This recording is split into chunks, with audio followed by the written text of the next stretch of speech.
For the families and friends of the 31 people killed and 53 people injured in both of those attacks. They'll mark not just a weekend of mourning, but the rest of their lives.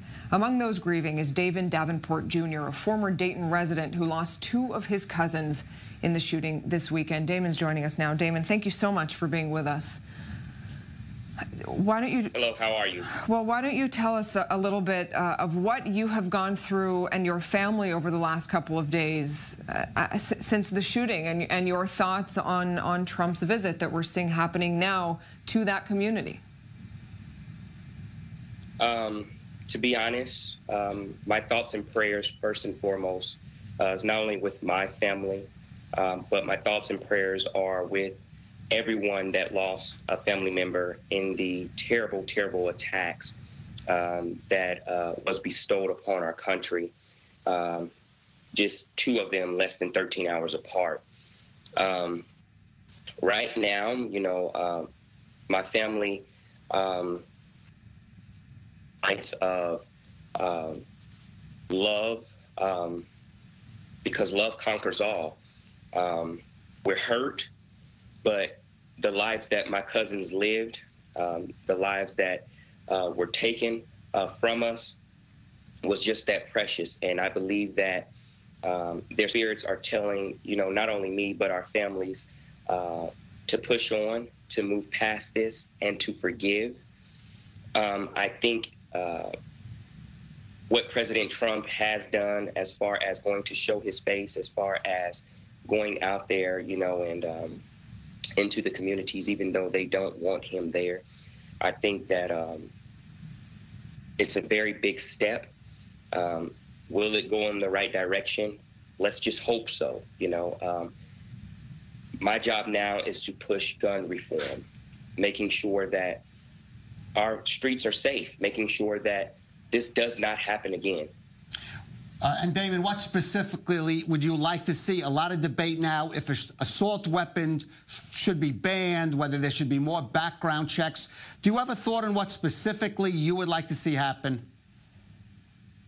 Yes, specifically, first and foremost, I would like to state that the Donald Trump campaign, the NRA poured $30 million into the Donald Trump campaign at the beginning of his presidency.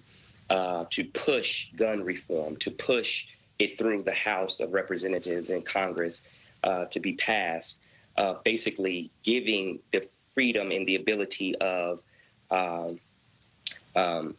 Americans with mental disabilities and Americans that that have mental illness to be, to be able to carry a concealed weapon, to be able to go into the gun store and be able to carry a high-powered rifle. I think that it starts with the head first. You know, I was raised up biblically, you know, on biblical principles, and my mom always told me, my family always told me that if the head's not right, then the rest of the body will crumble. I think in the wake of this, our country has suffered too much blood on its hands. We suffered through 9/11. We suffered through the Great Depression. We suffered through many terrible tragedies where blood was spilled on American soil. And we were founded on the principles of "In God We Trust." We printed on our money. We printed on our currency. The preamble Constitution states that we, the people of the United States, in order to form a better and perfect union, but we don't stand behind those principles. We don't back those principles. So what I would like to see in memory of losing two of my cousins, my first cousin on my mom's side and the first cousin on my dad's side, is we're always praising the person that killed millions of people on a mental problem or a mental issue. I think it goes beyond. All right, Damon Davenport. Damon, unfortunately, we'd love to continue. His parents knew that this young man had a mental